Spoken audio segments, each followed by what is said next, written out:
Welcome to Mike's Organic Cafe.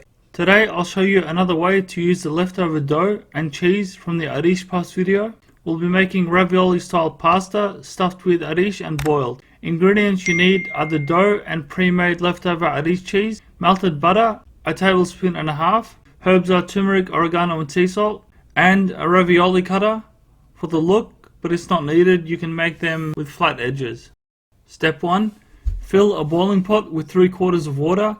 Then put it on a medium heat to boil slowly so we have enough time to make the raviolis. Then add the melted butter to the cheese, then the herbs and combine well, then set aside. Step 2. On a lightly floured surface, get the dough, break it in half, then flour both sides, then roll it out into a thin sheet. Step 3. The best way to do this is get small balls of cheese, then put them on the dough in a line separate by about 5 centimeters each, then fold the dough over them.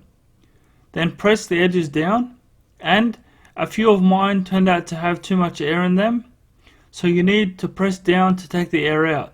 Be gentle though. Then when the sides are pressed down, grab your cutter, if you have one, then cut out the raviolis, and they should have the crinkles on 3 sides, and the 4th side should be flat.